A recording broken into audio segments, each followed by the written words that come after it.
G'day everyone, Matt from Melbourne Osteopathic Clinic here. We're doing part 2 today of our marathon talks.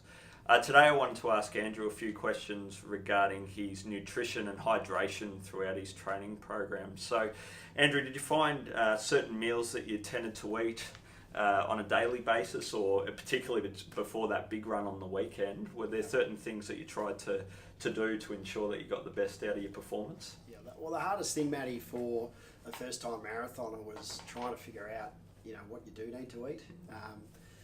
Going for, prior to the marathon, I'd really only run 10, 15 Ks max, and you don't need a lot of fuel on board for that. So for me, it was a bit of a trial and error scenario. I also at the time, my wife decided to do the Michelle Bridges diet.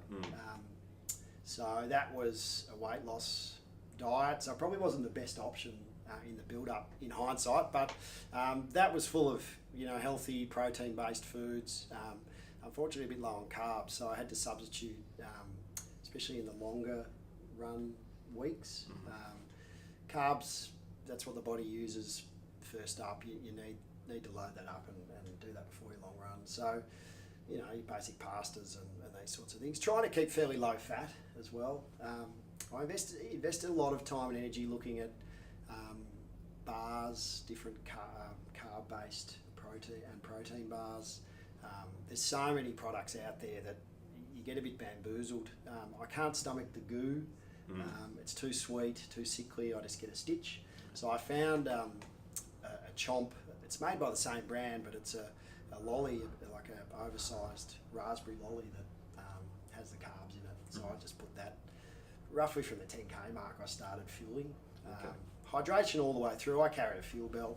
I'd never done that before, except on my long runs. I started practicing that, and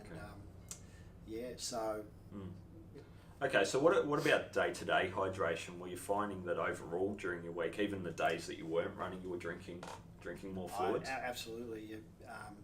When you're running for 3 hours on a Sunday morning, unless you're hydrating, your body's feeling it. So and that had a ripple effect through the week. I really tried to drink plenty of water, mainly at room temperature. I found too was easier to absorb, easier for me to stomach. So and even when I didn't feel thirsty, I just knew that my body needed it. So I really upped the intake.